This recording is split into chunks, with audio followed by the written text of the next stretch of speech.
ครับทักทายสบายดีFCบรรจุคุยทุกคนเนาะทั้งไทยและก็ลาวในต่างประเทศป้า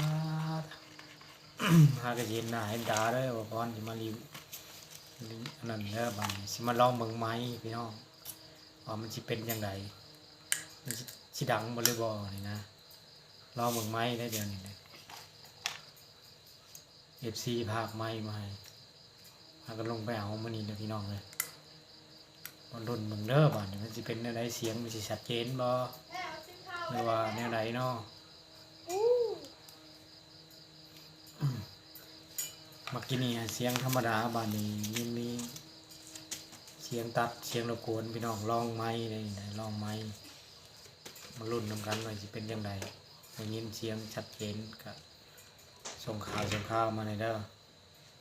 ได้ยินชันทาบ่ชัดเจนก็บอกแน่เพราะว่าเมื่อใหม่ยังบ่ทัน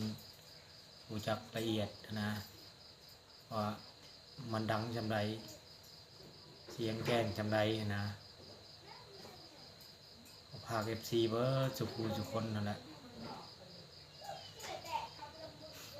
ส่งเสียงมาบอกเลยเด้อพี่น้องเด้อเสียงมันชัดเจนบ่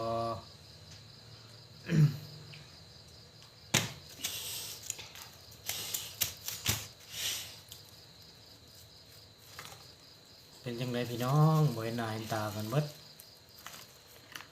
2-3 มื้อยังลงคลิปคือหนึ่งเลยบอกว่าบ่มีเวลาพี่น้องเกี่ยวข้าวช่วงนี้เกี่ยวข้าวเลยบ่มีเวลานะ แล้วมื้ออื่นก่อนสิ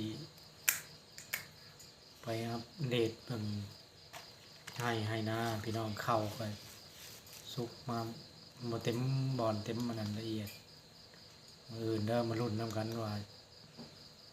สิเป็นจังไดหน้าตาข้าวน้ำ พังไปเบิ่งพี่น้อง อะไรก็รีบมั่วเลยจ้ะ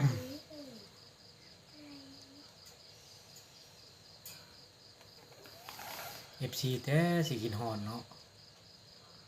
FC เบิดสุคนป้าทั้งไทยและก็ลาวผู้ใดเขาเบิ่งก็กดติดตามกดคอมเมนต์ให้เด้อพี่น้องแล้วกดกระดิ่งให้แหน่ผมมีกำลังใจสู่ต่อได้ถ้าบ่มีคนติดตามถ้าบ่มีคนคอมเมนต์ก็คนเฮามันก็บ่มีกำลังใจได้มัน มันบ่มี FC เด้มี FC ผู้ใดเห็นก็ทักทายสบายดีก็ได้เพราะว่าข้อยก็บ่ฮู้เนาะบ่ฮู้ว่าสิทักทายผู้ใดนะว่าผู้ใดเป็น F2 FC นะจักหน่อยว่าเห็นกันก็บ่เว้าบ่ถามเนาะพี่น้องเนาะเห็นกันก็ทักถามก็ได้พี่น้องว่ามื้อนี้ก็ค่ำๆแรงๆพี่น้องว่ามาลองเบิ่งไม้ ไม้ว่าสิเป็นจังไดหน้าตามันว่ามันสิแจ้งบ่ว่าสิเสียงชัดเจนบ่นะถ้าบ่ชัดเจนก็ บอกให้เด้อ สิได้ส่งลูกค้าเพราะว่าลูกค้ามันเพิ่นเขา เอามาให้รีวิวให้ถ้าผู้ใดอยากได้ไม้รุ่นนี้นะราคาก็บ่แพงดอกเป็นกันเองพี่น้องกันถ้าผู้ใดอยากได้ก็ไปติดตามเบิ่งเด้อทางช่อง YouTube ของหมอพรพี่น้องคันว่าทางเพจก็สิเอาลงอยู่ติดตามเบิ่งเด้อมันเป็นจังไดมันคือเสียงก็คือสิชัดเจนว่านี่นะเพราะว่าค่อยก็คนก็ บ่มักปากมักเว้าเนาะคนกำลังเรียนใหม่ฝึกใหม่ก็บ่เป็นเว้าในเด้อพี่น้องเด้อถ้าผิดพลาดประการใดก็ขอโทษขออภัยพี่น้องเบิดสุคน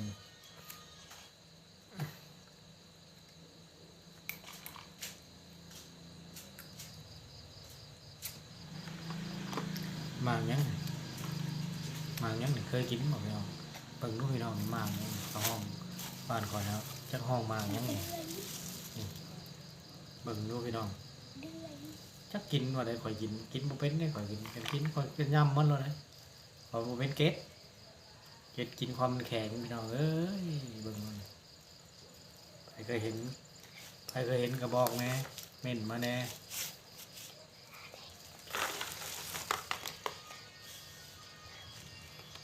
เป็นยังไงพี่น้องเป็นยังไงถ้าว่าเป็นยังไงก็บอกกันในเด้อพี่น้องเด้อไหนไม้มาแล้วบัดเสียงชัดเจนก็บอกเสียงบ่ชัดเจนก็บอกแน่เออลองไม้พี่น้องกินมาก่อนเป็นยังไงวะหน้าตา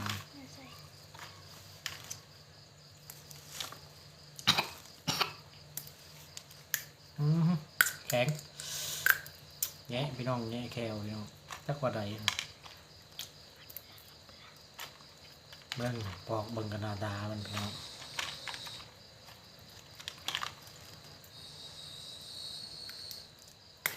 มีไหนอีกยังแข็งๆอ่ะพี่น้องบ่ในแข็งๆอ่ะ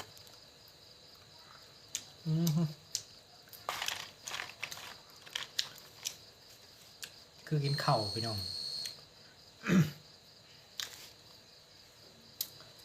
มันแบบนุ่มๆเลยแบบนุ่มๆแบบมันจะคือแบบเขากินมากระบกคล้ายๆมากระบก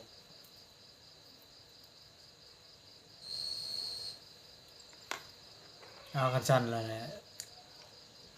ชำนี้น้องพี่น้องน้องลองเหมือนกันสิก่อนถ้าว่ามันบอลไหนก็ถ้าว่าเสียงมันชัดเจนก็โอเคถ้าเสียงมันชัดเจนก็แม่นมาเลยเด้อเดี๋ยวเข้าเพิ่ม